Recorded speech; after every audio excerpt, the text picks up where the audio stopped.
Bien.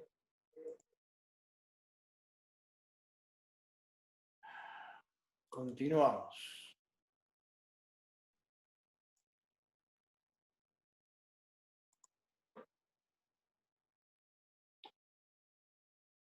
Tenemos que ver el punto C, razón de concentración y rendimiento de las cocinas solares. A ver, veamos. La razón de concentración es el cociente entre el área de colección o el área del espejo y el área del receptor o del absorbedor. Y cuanto más grande es la razón de concentración, más pequeña es el área del absorbedor con respecto al valor del área de concentración. Esto nos interesa ya que se producirán menos pérdidas en la cocina que si se diera el caso contrario. Razón de concentración C es igual al área de colección, el espejo, sobre el área del receptor o absorbedor. A ver, veamos. El calor útil que es capaz de absorber una cocina es la diferencia entre el calor real que llega y el calor que se pierde por pérdidas al ambiente. Entonces, podemos hablar de calor útil, Q sub U, en watt. Nu, como siempre, una letra que utilizamos para la eficiencia, en este caso sería la eficiencia óptica del concentrador, alfa la absortancia de la placa, G la radiación solar en watt por metro cuadrado, A sub C el área de colección en metros cuadrados, H el coeficiente de pérdidas en watt por metro cuadrado grados centígrados, AP el área de pérdida de calor en metros cuadrados, T sub P la temperatura de la placa en grados centígrados y T sub A temperatura ambiente en grados centígrados. Entonces, Q útil es el calor útil, es igual a la ganancia solar menos las pérdidas al ambiente. ¿Cómo expresamos esto? Como la diferencia entre estos dos términos. Nu, alfa, G, AC sería la ganancia solar, que es multiplicar la eficiencia óptica del concentrador por la absortancia de la placa, por la radiación solar que incide, ¿sí? Y por el área de colección en metros cuadrados, ¿sí? Bien. A ver, H, que es el coeficiente de pérdidas, expresado cuya unidad es el watt por metro cuadrado grados centígrados, el área de pérdida de calor en metro cuadrado, A sub P, y la diferencia de temperaturas entre la placa y el ambiente. ¿Cuál sería la placa? La que pretendemos calentar, lo que vendría a ser nuestro, ¿cómo se dice? Nuestro elemento para cocinar, nuestro utensilio. ¿Sí? Esta placa reduciría la historia a la parte posterior del utensilio, o sea, al fondo de la cacerola, simulando el efecto de una cocina eléctrica que calienta la superficie inferior de la cacerola. ¿Sí? Bueno, esto sería más o menos una reducción para poder aplicar alguna fórmula que no necesariamente tiene que ser un círculo que es el fondo de la cacerola, podría ser toda la superficie, la vuelta de la cacerola y el fondo, tanto y en cuanto nuestro diseño permita incorporar o hacer que los rayos solares peguen en todas esas superficies. Fíjense que en parte, alguna parte de los rayos solares es interceptada por efecto de el utensilio que está en la zona del foco, ¿no es cierto? Bueno, esta podría ser una expresión que nos daría la idea de cómo calcular la eficiencia de nuestra cocina solar. Ahora dice, conociendo el calor útil total, es posible calcular cuál es el rendimiento real de las cocinas solares. ¿Cómo? Despejando el nu de ahí, ¿sí? Como calor total, calor útil, sobre G por AC. ¿Sí? Y con eso nosotros sabríamos cuál es el calor cuál es el rendimiento de nuestra cocina solar. Pero está claro acá, hay una ganancia solar que es lo que nos está irradiando el sol, la cantidad de energía que el sol nos está dando, ¿sí? A la cual le restamos las pérdidas al ambiente, ¿sí? Coeficiente de pérdidas por el área de pérdida, que bueno, tenemos que sumar toda el área que está en las sombras de esa cocina solar, ¿ven? Fíjense, si estos son los rayos que inciden sobre la cocina solar, podríamos decir que esta también podría ser un área de pérdida, toda esta, pero en realidad no es así. Esa es la que logra la ganancia energética. Y la pérdida está detrás. ¿Por qué? Porque acá no hay energía y por tanto la facilidad de pérdida de energía sí. ¿Sí? Bueno, sigamos. Tiempo de cocinado en las cocinas solares. Para estimar el tiempo que una cocina tardará en calentar una cantidad de agua o en cocinar un alimento, utilizamos el dato del calor útil que proporciona la cocina. Conociendo la temperatura final a la que queremos que llegue el alimento y su temperatura inicial, así como su calor específico, es posible calcular el tiempo total de cocinado. El calor específico es la cantidad de calor que se necesita por unidad de masa para elevar la temperatura a 1 grado centígrado. El calor específico del agua es 4,18 joules por grado centígrado. ¿Sí? Este es una constante, un valor conocido. Entonces, Q es el calor específico por la masa de agua por las diferencias de temperatura. Al final a la que quiero llegar sobre menos la temperatura a la cual parte del valor cero el agua dentro del utensilio en nuestra cocina solar. Entonces, Q, el calor útil medido en watt o en joules por segundo, que es equivalente. El coeficiente C sub P es el calor específico medido en joule por grado centígrado. Y M es la masa que se requiere calentar medida en kilogramos. ¿Sí? TF la temperatura final medida en grados centígrados y TI la temperatura inicial medida en grados centígrados, como dije. Bien, sigamos buscando elementos para poder diseñar la cocina solar. Veamos cuáles son las ventajas. Una característica de la energía solar compartida con otras energías renovables es que el costo principal es la amortización y el mantenimiento. La vida operativa suele prolongarse hasta más de 20 años. Por ello, el comportamiento a la intemperie durante largo tiempo es relevante. La energía es limpia y beneficiosa para el medio ambiente. En lugares con condiciones precarias donde las familias no puedan permitirse gastos de garrafa para cocinar, la cocina solar se supone un ahorro de energía y les permite poder volver a cocinar platos con un tiempo de elaboración más largo que previamente no podían hacerlo por motivos económicos. Esto implica una mejora en los hábitos alimenticios. Los tiempos de cocinado son prácticamente iguales que con una cocina convencional. Aún no se tienen estudios sobre cómo la energía convencional utilizada influye en los alimentos en relación con la química que éste pueda aportar. Sin embargo, la cocina solar, al cocinar con el sol, estos posibles aditivos se eliminan teniendo únicamente un sabor a sol, podríamos decir. Bueno, sí, eso es cierto también. La combustión también agrega olor y sabor a los alimentos e inclusive puede contaminarlos. Inconveniente de la cocina solar. Solo puede cocinar unas horas alrededor del mediodía si el día está despejado. La cocina solar fundamentalmente se realiza al exterior, por lo que si no se dispone de un espacio suficiente donde incidan los rayos solares, no se podrá usar. Si bien esta práctica es compatible con las costumbres de muchas comunidades y familias, específicamente en la estación seca. No solo se ha de soportar el sol, sino el viento, que además puede arruinar la comida por el polvo levantado. Se corre el riesgo del ataque por animales o el expolio por parte de humanos. La recogida al final del día es casi obligada. Guardar el aparato. Bien, veamos el tema de la gastronomía y los tiempos de cocinado. Ustedes dirán, ¿esto para qué? Bueno, si nosotros queremos producir una cocina solar que sea eficiente, tendremos que probarla.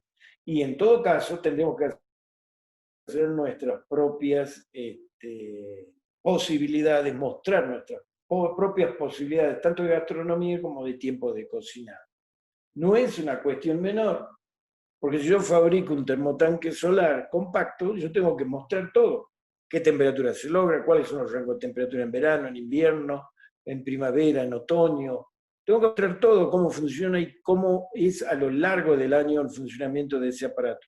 En este caso, en una cocina solar, por más que parezca tonto o un tema que no me interesa, me tiene que interesar, porque yo tengo que convencer, por lo general, no a los hombres, tengo que convencer a las mujeres que están a cargo de este tema, por lo general, no digo que siempre sea así.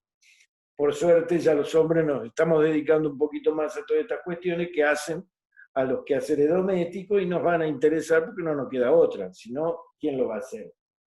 A veces las mujeres no quieren, y si deciden no hacerlo, lo tendremos que hacer nosotros. Por ello mismo, y no porque esto nos deje dejemos de ser hombres por atender estas cuestiones, sino que debemos atenderlas muy particularmente por muchos aspectos. Entre otros, el saber cómo funcionan las cosas que pretendo fabricar, comprar y vender. Bien, la revolución de la gastronomía, y más concretamente la cocina, ha experimentado en los últimos 50 años, hace que la difusión de una nueva cocina basada en el sol sea un reto y una esperanza. Algunos ejemplos de alimentos que es posible cocinar utilizando una cocina solar. Veamos. Freír huevos en un día soleado con una cocina de concentración es un éxito asegurado, entre 5 y 10 minutos partiendo de aceite frío, así como freír los acompañamientos típicos, chorizo, pimiento, tocino, etc. Una espátula o una espumadera servirá para cuajar por encima el huevo. Freír papas toma un cierto tiempo y es perfectamente posible. Una sartén negra de pared alta y tapa son muy recomendables para evitar salpicaduras sobre los espejos, su ensuciamiento, podríamos decir, mal dicho, y por otra parte concentrar la temperatura del aceite, que no se pierda la temperatura al estar destapado. Siempre es así en las cocinas solares. Nosotros no podemos proveer una cocina solar para ser utilizada con utensilios abiertos porque no tiene sentido, estamos perdiendo temperatura. ¿Sí? Recuerden esto, porque por ahí algunos no le dan bolilla y por ahí les dicen, no se le con cualquier cosa. No, traten de utilizar tanto para freír o como para... Sí, para freír utilicen tapa, no hay problema porque se saca de vez en cuando y se extrae al abrirlo, se evapora el agua de la contenida en la papa o en los productos que estamos friendo. Así que no se preocupen por eso, se abre y se cierra un ratito de vez en cuando durante el proceso en que se fríen la comida. Dice, los hornos de caja producen bizcocho, pan, galleta con facilidad. Basta usar recetas tradicionales, tener en cuenta que no se alcanzarán temperaturas altas, por lo que no se dorarán o se dorarán apenas. El tiempo total de cocción puede superar las 2 horas fácilmente. Conviene quedarse corto de líquido para reducir el tiempo de cocción, ya que cociendo con recipiente tapado se pierde menos agua. Es fácil elaborar platos de verdura como pistos, chanfaina y similares. Basta trocear tomate, pimiento, calabacines, chalota, berenjena y otras verduras blancas y mezclar. Se añaden el aderezo y las especias deseadas como polvos de preparado mexicano o árabe, ajo, comino, sal, pimienta, etc. Unas 2 horas o incluso más es necesario para la cocción.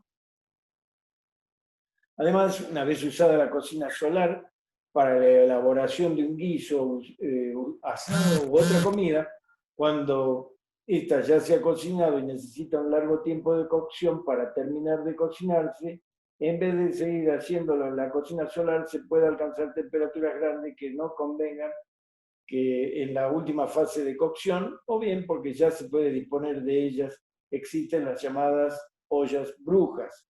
Se trata de cajas de materiales aislantes donde poder introducir la olla una vez cocinada para que con ese calor que posee, con la aislación de la caja, pueda tener de cocinarse y de mantenerse caliente durante unas horas. Esto es muy válido incluso para las cocinas con garrafa, puesto que esa última etapa de cocinado requiere un mayor tiempo de cocción, es sustituida por la olla bruja, ahorrando así mucha energía y dinero para la familia.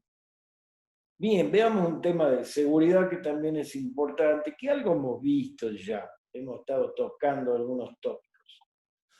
De cara a la parte práctica se recuerdan algunas precauciones de uso. Se deben utilizar ollas que se apoyen bien sobre el soporte. No se debe permanecer frente al reflector constantemente. Para acercarse de forma segura a la olla es conveniente girar el reflector para estar en la sombra. Se deben usar gafas de sol y crema solar protectora. Como en una cocina convencional, es necesario el uso de manoplas o trapos para agarrar la olla o levantar la tapa. No se deben dejar trapos sobre la olla ya que podrían quemarse. No tocar la base de la olla ya que es ahí donde se encuentra la región del foco. Bien, esas son las cuestiones a tener en cuenta. Tengan cuidado con esto porque, bueno, y cuando fabriquen o vendan, tómense la molestia de hacer un pequeño manualcito de seguridad. El soporte de la cocina tendría que poder girar fácilmente para ponerse en oposición al sol de modo tal de evitar o girar de tal manera de que no incida el sol en gran proporción en la olla. El uso de manopla, como dice acá, que el foco esté adentro de la región o del plato de acceso a los rayos solares y la parábola de revolución, de modo tal que no nos pegue en el cuerpo. Y mucho cuidado con la idea de sacar la olla al sol.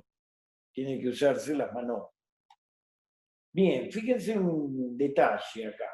Ejercicios, dice. La cocina de Coandina K14 tiene una distancia focal de 0,27 metros.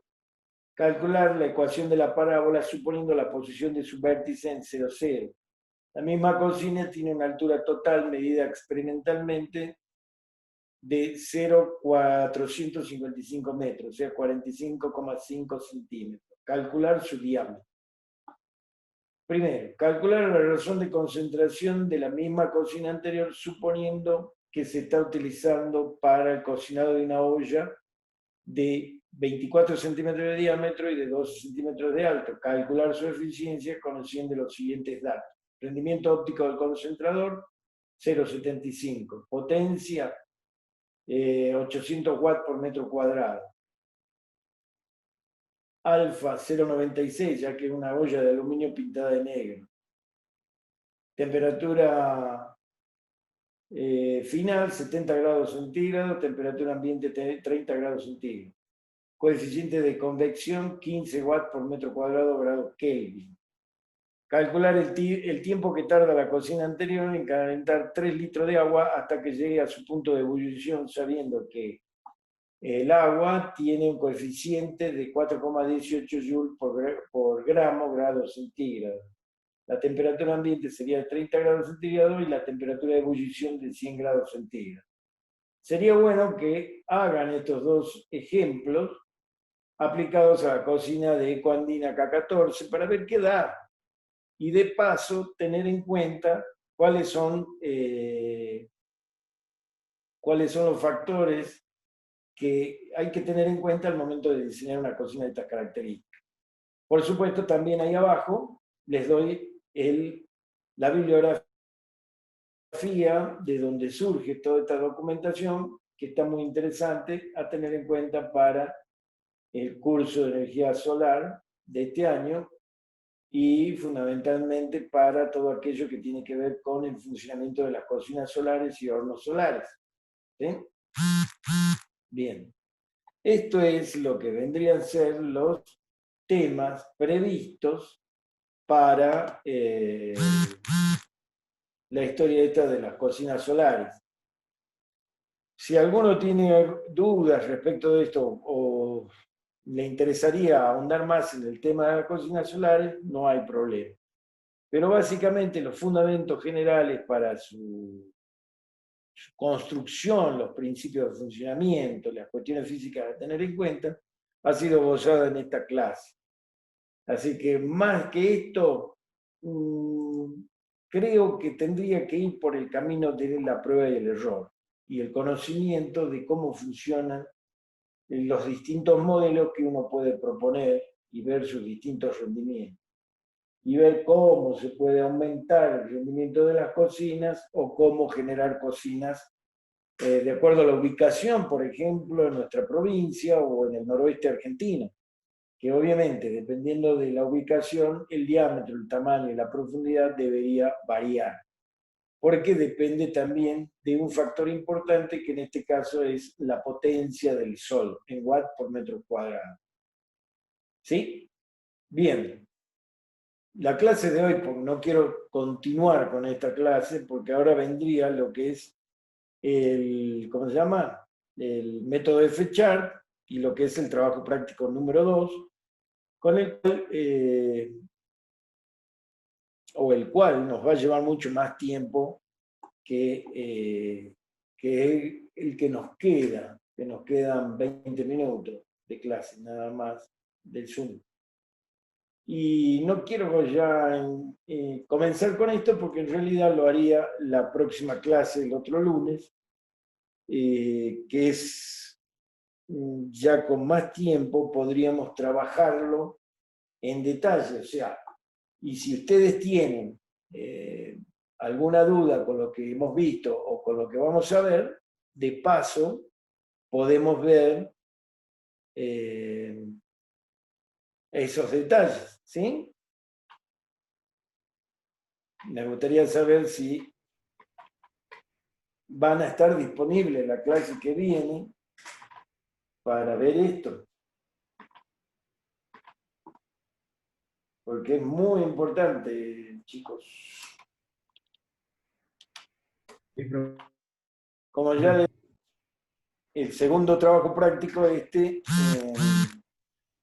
uno de los temas que muy pocos conocen y que yo quiero que lo sepan ustedes.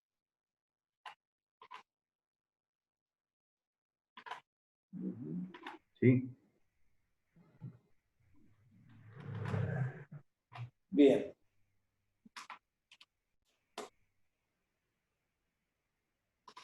Bien. De paso, ya que estamos, les explico algunas cositas que he puesto en el Classroom, ¿sí? Algunas cosas que he puesto en el Classroom. No vamos a ver ahora los prácticos, pero bueno, ya los tengo. Han entregado algunos, los 4. Miren. A ver. Compartamos esto. Estábamos viendo el tema de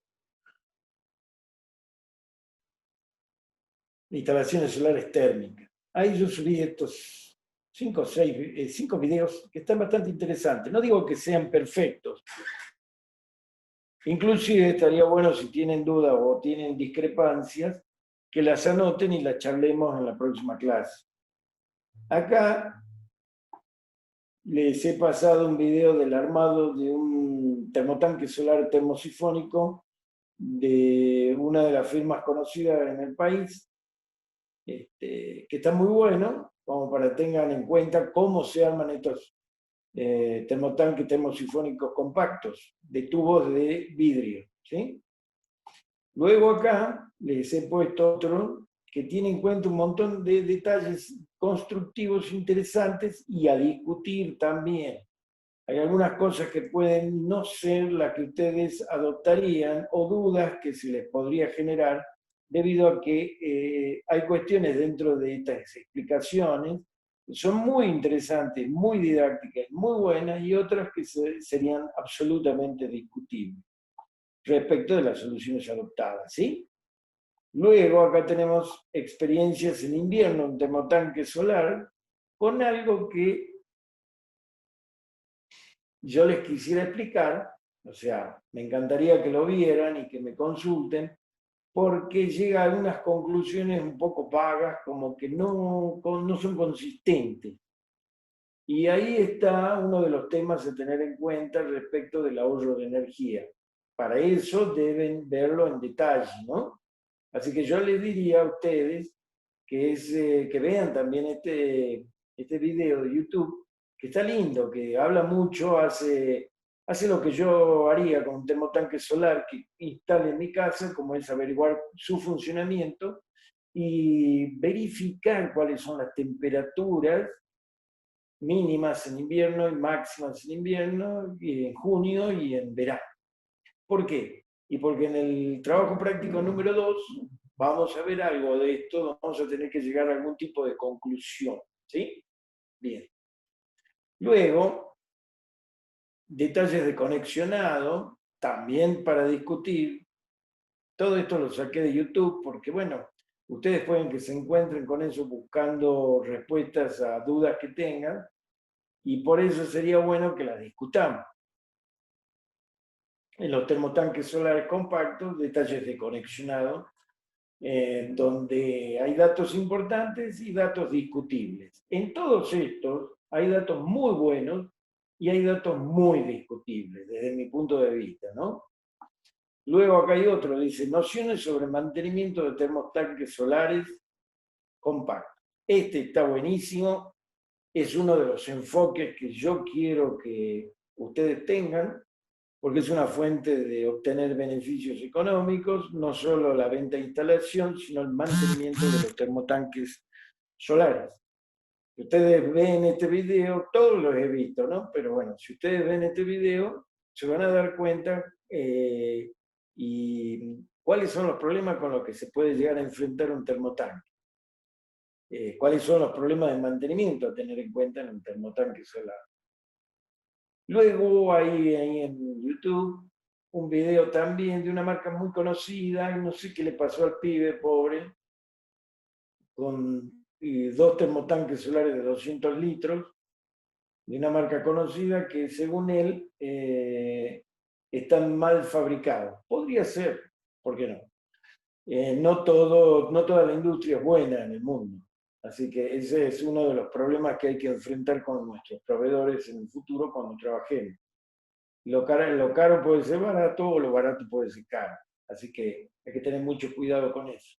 Bueno, eso con respecto a la unidad número 3 sobre instalaciones solares térmicas, en donde ahí quise introducir el tema del termotanque solar compacto. Tema que obviamente en la unidad 5 lo vamos a dejar de lado porque acá tenemos que ver el tema del trabajo práctico número 2, que es el diseño de resolver el problema de energía térmica en el frigorífico de Aves Pico Real. Por supuesto que para esto yo les tengo que pasar toda la info que les haga falta, ¿sí? Por ahora lo que estamos viendo es la guía de trabajo práctico del método FCHAR.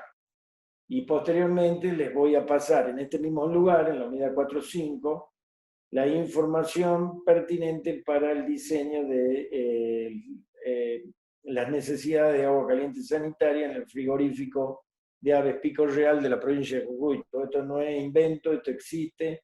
Les voy a dar la ubicación como para que aquel que quiera pasar por ahí para ver si están las instalaciones, la pueden ver. Nosotros teníamos y tenemos autorización y un convenio firmado en la cátedra con ese frigorífico para llevar alumnos de dos institutos y me quedó la firma con el instituto nuestro, pero ese no es el problema. Yo puedo lograr la firma inmediatamente que ahora se terminen de levantar estas cuestiones y si existe la posibilidad de la visita hacia fin de año, la vamos a hacer. Esta gente es muy piola. Yo les voy a pasar la visita realizada con uno de los institutos también donde doy clases, porque no vamos a poder ir por ahora. Eso va a llevar un tiempo, no sé cuándo se definirá. Y no puedo seguir esperando porque la elaboración de este trabajo práctico va a llevar mucho tiempo de trabajo por parte de ustedes. No digo que tiempo en exageración, pero me refiero a que van a tener que pensar mucho, vamos a tener que discutir muchas cuestiones, entre ustedes también voy a permitir la discusión y que se junten a través de Zoom y discutan ustedes cuáles los puntos de vista que ustedes tengan respecto a las soluciones. Y por lo tanto va a ser un trabajo práctico que va a ser muy abarcativo, ¿sí? Porque no solo se va a ver el tema de agua caliente sanitaria, la ACS, sino se va a ver la provisión de agua caliente para procesos industriales, que eso ya medio englobaría un montón de cosas. El ofrecimiento de esta firma fue en su momento darle idea de soluciones respecto de térmica y fotovoltaica. Por supuesto que con ustedes yo no voy a ver fotovoltaica, pero si lo quieren ver con el profe que les dé fotovoltaica o la profe que les dé fotovoltaica, les voy a dar la información como para que ustedes lo aborden, porque realmente es algo importante para proveer. El año pasado se le acercó una propuesta a esta fábrica hecha por los alumnos de una de las instituciones donde doy clase, con el objeto de que vayan viendo. En ningún momento se le dijo que esa era una propuesta definitiva, pero se le dijo que si los chicos querían ahondar en las propuestas, que lo hagan, pero ya a nivel de, ¿cómo se llama? Como corresponde a una materia de último año, prácticas profesionales 3, correspondía a ese análisis, que después que se recibieran, vieran en todo caso de seguir en contacto con la empresa. De todos modos, es un frigorífico muy, muy bueno, muy importante en Jujuy. Instalaciones de esa característica y pensadas de esa manera no hay. Es más, podría ser el único frigorífico habilitado, porque todos los frigoríficos de ave que ustedes creen conocer están con habilitación precaria por parte de SENASA, y este es el único que cumpliría con todas las exigencias establecidas por el SENASA, por lo cual se transformaría en el único frigorífico aprobado en la provincia de Jujuy, por lo tanto los que tienen aprobación transitoria les caerían la misma y no podrían faenar más. Tendrían que caer a este frigorífico. Aparte se hicieron varias modificaciones para que sea cumpliera con las normas del SENASA, de modo tal que pudiera hacerle maquila, o sea, procesarle los pollos a cualquier otra granja de la provincia de Jujuy, Salta o del país. ¿Sí? O sea que es un emprendimiento que es caro, no es barato, y es un emprendimiento muy importante para la provincia de Jujuy. ¿Sí? Bien. Dicho esto, doy por finalizada la clase de hoy. Les pido por favor que si están en contacto con los compañeros, apuren el tema del trabajo práctico 1, no porque sea vida o muerte, sino porque vale la pena de que hagan ese trabajo práctico que es fácil. Y este va a ser más complicado, obviamente, tiene que cumplir con la mínima del 40%, o sea, si hacemos dos trabajos prácticos, tiene que tener uno hecho, si no, nos sacan la cursada. ¿Sí? Por más que aprueben todo genial, si no hacen un trabajo práctico aprobado, no sacan la cursada. Entonces, vayan avisando a sus compañeros que la cosa no es tan simple. Bueno, les pido por favor que vayan viendo tranquilamente los videos que les puse ahí y que recopilen todo aquello que les parece que está mal o que tienen dudas, de modo tal que lo discutamos en la próxima clase. ¿Sí? ¿Estamos de acuerdo? Ahora, profe. Muy bien. Entonces, hasta el lunes que viene. ¿Sí? Hasta el lunes, gracias.